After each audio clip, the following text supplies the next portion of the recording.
과거의 조합에서 얘기를 했던 3,500만 원이 전혀 무리가 되는 수준이 아니었다라는 결론에 이르게 된 겁니다. 전혀 이 4천만 원 넘는 가격이 문제가 될 것이 없다. 조합을 넘기는 건 당연한 사실이 되어버렸고 수준 차이가 현격하게 난다는 거죠.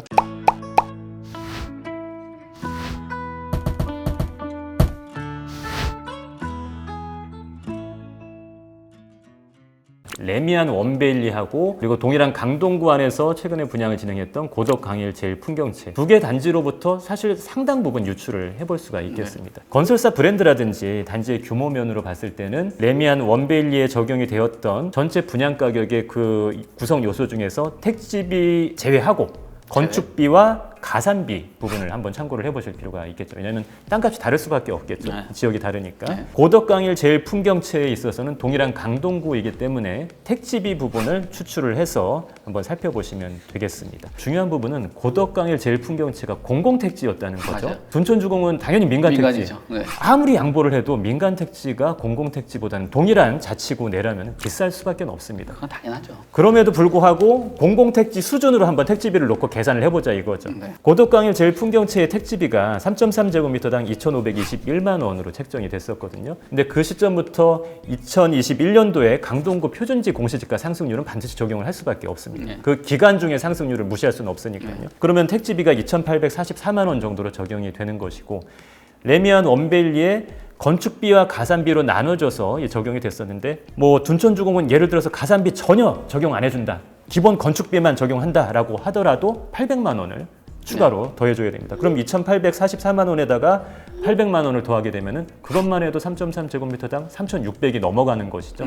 과거의 조합에서 얘기를 했던 3,500만 원이 전혀 무리가 되는 수준이 아니었다라는 결론에 이르게 된 겁니다. 근데 제가 지금 말씀드린 가격은 정말 비현실적으로 보수적으로 잡아드린 거고요. 현실적으로 약간만 수정을 한다면은 이 가격에다가 레미안 원베일리에 적용이 되었던 가산비 총 666만 원이었는데 그 절반만 적용한다 손 치더라도 전체 분양 가격이 바로 3,978만 원으로 올라가게 됩니다. 근 4천만 원이 되는 것이죠. 여기다가 제가 또 빠뜨린 게 있어요. 아까 처음에 말씀드렸던 공공택지와 민간택지의 이 토지 조성 원가의 차이.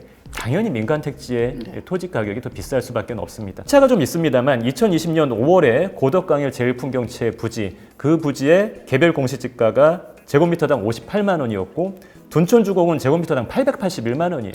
수준 차이가 현격하게 난다는 거죠. 이러한 차이의 요소를 약간만 반영시키더라도 3.3제곱미터당 분양가 4천만 원이 훌쩍 넘어가 버릴 수 있다는 계산이 나오는 겁니다. 전혀 이 4천만 원 넘는 가격이 문제가 될 것이 없다.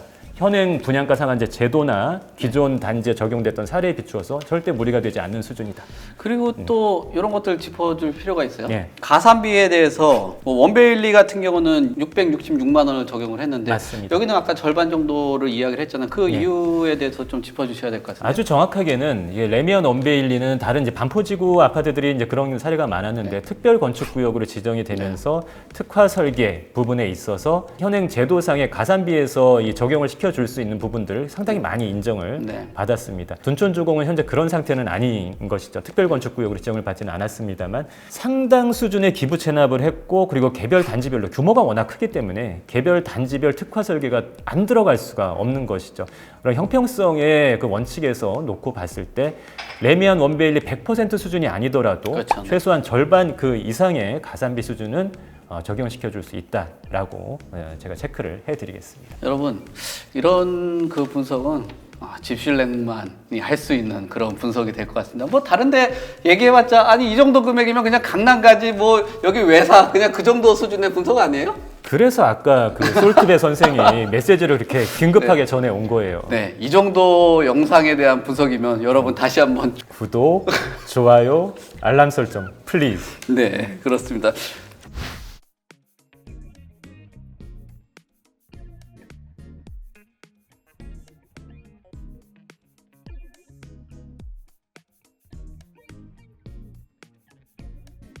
분석 결과 보니까 뭐 나름의 저희 해석이지만 뭐 여러분들이 뭐 반박이나 의견을 주실 수 있는데 저희 안에서 또 집슐랭하고의 그 툴 안에서는 뭐 4천만 원이라는 그 금액 자체가 무작정 터무니없는 가격이다. 왜냐하면 수요자 입장에서 무조건 비싼 거에 대해서 의문 제기를 하니까 그런 생각이 들고요. 분양가가 상승을 하게 되면은 전용 59까지는 또 9억을 넘겨가지고 특별 공급 기회가 사라지고 타 단지의 분양가 상승까지 연결될 수 있는 우려도 있기는 하거든요. 그거에 대해서도 좀 짚어보면서 시장을 봐야지 단순히 무작정 조합이다 이쪽에 사업성만 가지고 얘기할 그렇죠. 건 아닌 것 같아요. 예. 이것도 한번 같이 한번 미리 말씀드리지만 저는 둔촌주공조합과 어떠한 이해관계도 없는 사람입니다. 네.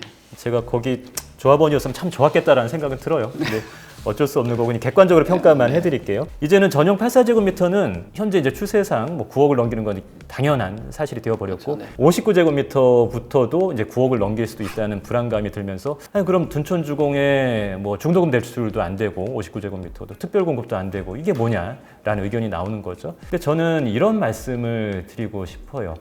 현재 서울의 청약시장에서 뭐 30대가 많이 소외를 받고 있다. 네. 특별 공급의 기회가 적다. 분명히 큰 문제이긴 문제죠. 합니다. 네. 근데 서울시 전체적인 주택 공급 정책, 뭐 도시 계획 이런 거시적인 틀 안에서 봤을 때 아니 왜 둔촌주공 조합원들이 서울시 주택 정책을 담당하고 있는 공무원들도 아닌데 책임을 뒤집어 써야 되느냐? 저는 이런 생각을 할 수밖에 없는 것이죠. 오히려 정책적인 공공의 시각에서 봤을 때에도 가장 문제가 되는 것은 서울시 전체에서 이제 평당 1억을 확실하게 넘어버린 강남의 이 아파트 시장, 고가 아파트 시장이 문제가 아니겠습니까? 네.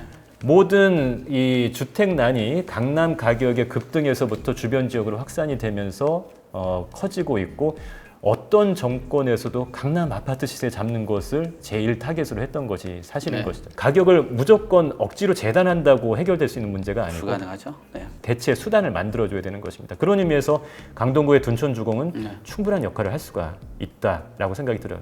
굉장히 의미가 큰 지역인데 요리로 치자면은 신라면 끓일 때 거기다 랍스터 집어 넣어갖고 드시는 네. 분들 네. 그 아까운 재료를 네. 둔촌주공 같이 그 아까운 재료를 30대의 그 청약가 좀 낮으신 분들의 저가 아파트 공급을 위한 수단으로 사용한다. 이거는 저는 아니다라고 생각을 하는 거죠. 그럼 뭐 넣어요 거기다? 거기다 그냥 라면은 원래 네. 그냥 레시피대로 아무것도 안 넣고 그대로 끓여 먹는 게 제일 맛있습니다. 스프는 안 뿌리네. 스프는 이렇게 지금 사실 좋은 입지에도 지금 이런 부분 때문에 상당 지역들이 지연되고 있기도 하잖아요. 그렇죠. 여러 문제점들 때문에 중저가 신축 공급도 잘 안 돼 있고. 강북 뉴타운도 강북 재개발 구역들도 사실 많이 정체를 보이고 있는 것이 사실이죠. 과거에 이 강남의 고가 아파트 시세 등을 어느 정도 그 수요를 분산시키기 위해서 뭐 신도시로 많이 눈을 돌렸었죠. 네. 분당도 그 일환이고 뭐 최근 들어서는 판교가 그 대상이 되기도 했습니다만 아무리 신도시 중에서 가깝다 손 치더라도 강동만큼 가깝지는 네. 않은 것이죠. 지리적으로 보나 공유하고 있는 생활 인프라를 본다던가 뭐 업무 시설의 인프라를 본다던가 했을 때 강남에 집중되고 있는 그런 고가 주택에 대한 수요를 어느 정도 분산시킬 수 있는 충분한 여건을 갖추고 있다. 이것이 네. 다른 지역으로까지의 이 서울 전반적인 가격 상승을 뭐 유발할 것이다. 이렇게 확대 해석할 필요는 없다라고 저는 보고 있습니다.